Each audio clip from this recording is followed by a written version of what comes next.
Bienvenue sur tunischool.com. On va corriger l'exercice numéro 1 relatif au chapitre équilibre chimique et loi de modération. Donc, on va commencer par la lecture de l'énoncé. Donc, exercice numéro 1. À l'instant T égale à 0 et à une température T1, on introduit 0,8 mol de carbonate de calcium, c'est le CaCO3 à l'état solide, et 1,2 mol de dioxyde de carbone, le CO2 gazeux, et de l'eau dans une enceinte de volume constant. On obtient un système en équilibre chimique schématisé par l'équation suivante. Donc CaCO3 solide plus CO2 gazeux plus H2O, un queue, si vous voulez. Donc ça donne 2HCO3- en phase aqueuse, c'est un ion, plus Ca2+, en phase aqueuse bien sûr. Donc il me demande premièrement d'énoncer la loi de modération. Donc vous avez ça en PDF ou bien lorsqu'on a parlé du cours équilibre chimique, loi de modération. Donc l'énoncé de la loi de modération nous dit que si on augmente, si on varie, c'est-à-dire on va perturber, on va exercer une perturbation.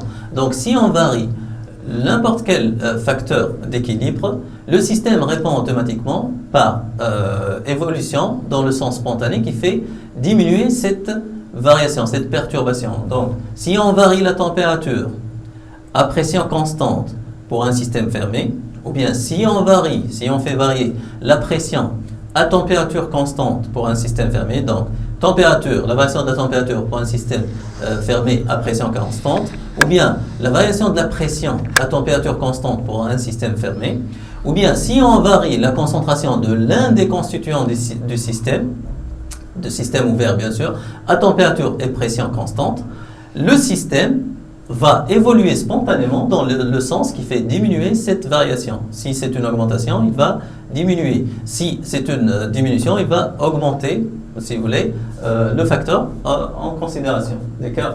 Donc, on va passer à deuxièmement. Il nous demande de dresser le tableau descriptif d'évolution de la réaction chimique précédente, c'est-à-dire celle-ci. Donc, on va prendre l'équation de la réaction.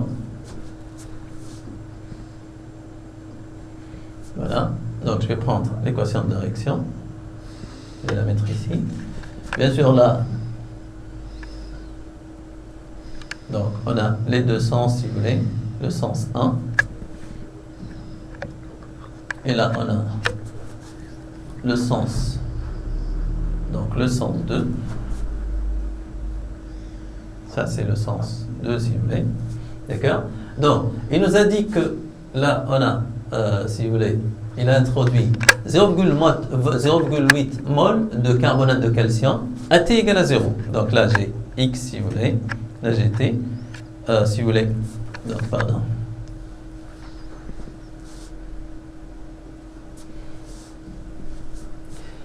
Donc, il nous a dit qu'à T égale à 0, il a introduit 0,8 mol de carbonate de calcium et 1,2 mol de dioxyde de carbone. Donc là, j'ai T, X, à T égale à 0, X bien sûr, T égale à 0. Il a introduit 0,8 mol de carbonate de calcium, si vous voulez, 1,2 mol de dioxyde de carbone. Donc là, on ne va pas suivre une quantité de matière de H2O, c'est pas intéressant pour nous, donc la concentration de H2O est constante. Là, j'ai 0 et 0, à T égale à 0. Donc, à T quelconque, T supérieur à 0, le système va évoluer, si vous voulez.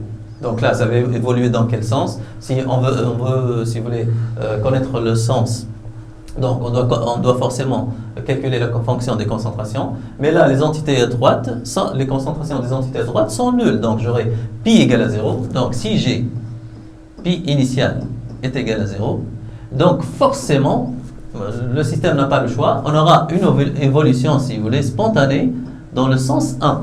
Donc dans le sens 1, c'est le sens qui fait diminuer ces entités-là, qui se trouvent à gauche, et qui fait augmenter les entités qui se trouvent à droite. Donc là, j'aurai forcément 0,8 moins x.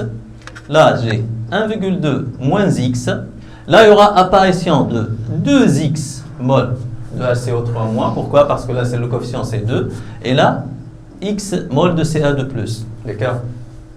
À l'état final, si vous voulez, l'état final là, c'est l'équilibre. Lorsque le système est en équilibre, on va remplacer juste x par xf. Et on aura 0,8 moins xf. Là, 1,2 moins xf. D'accord? Là, on aura 2xf. Et là, xf, si vous voulez. D'accord? Donc, on va passer à la question suivante. Donc, il nous a demandé juste si vous voulez, dresser le tableau descriptif. On va passer à la question suivante.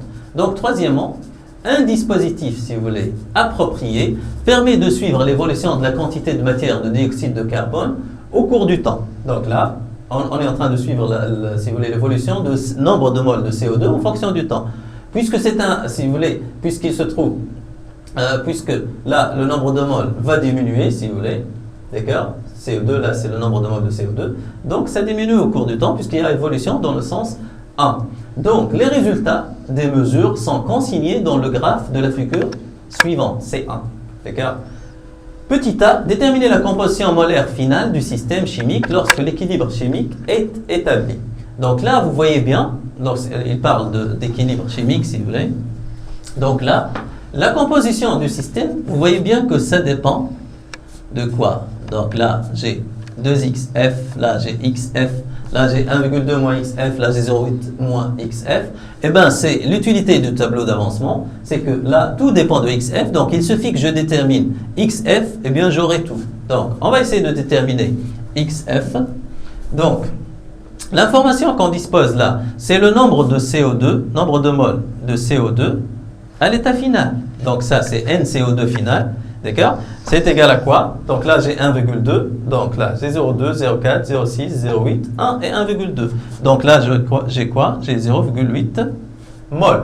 D'accord? Donc là, il faut faire attention, c'est le nombre de moles de CO2. Or, le nombre de moles de CO2 est égal à quoi? Si vous voulez.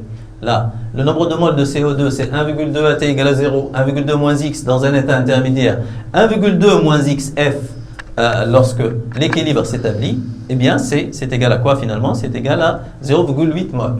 Donc là, ça va me permettre d'avoir XF et du coup, j'aurai tout si vous voulez. D'accord? Donc, il suffit de déterminer XF. Donc, on va dire là 1,2 moins XF, c'est égal à quoi? C'est égal à 0,8 mol. Donc, forcément, on aura XF, ça sera égal à quoi? XF, ça sera égal à 1,2 moins 0,8, ça va me donner 0,4 mol. D'accord? Donc, eh bien, j'aurai tout, si vous voulez. Donc, si je veux avoir le nombre de moles de CaCO3 final, c'est 0,8 moins XF. Donc, NCaCO3. Donc, NCaCO3. Donc, si vous voulez, je vais changer de... Voilà. Donc, N final CaCO3, c'est égal à quoi? On a dit que c'est égal à 0,8 moins XF. Eh bien, XF, c'est égal à 0,4. Donc, j'aurai quoi finalement? 0,8 moins 0,4, ça fait 0,4 mol. D'accord? Donc, pour le nombre de moles de HCO3-, c'est 2XF. Donc, N final, le nombre de moles final de HCO3-, c'est égal à 2XF. Avec XF, c'est 0,4. Donc, j'aurai quoi? 0,8 mol. Et pour le nombre de moles, si vous voulez, de Ca2+, vous voyez bien quel état final, c'est XF. Donc, nombre de moles de Ca2+, donc nombre de moles final de Ca2+, c'est égal à XF, qui n'est autre que 0,4. Donc, 0,4 mol. Eh bien, vous voyez bien que lorsque je détermine, il suffit de déterminer XF, donc j'aurai tout. Bien sûr, il ne faut pas oublier le nombre de moles final de CO2. Donc, on a commencé par ça, si vous voulez, nombre de moles final de CO2. Il faut l'écrire, donc c'est combien? On a vu que c'est sur le graphe là, c'est 0,8. Déjà, c'est ce qui m'a permis de déterminer XF. Donc, c'est 0,8 mol. Donc, il faut toujours relire la question, si vous voulez. Peut-être qu'il a demandé autre chose. Donc, il m'a demandé, petit a, déterminer la composition finale du système chimique lorsque l'équilibre chimique est établi. Donc c'est bon, on a répondu à la question.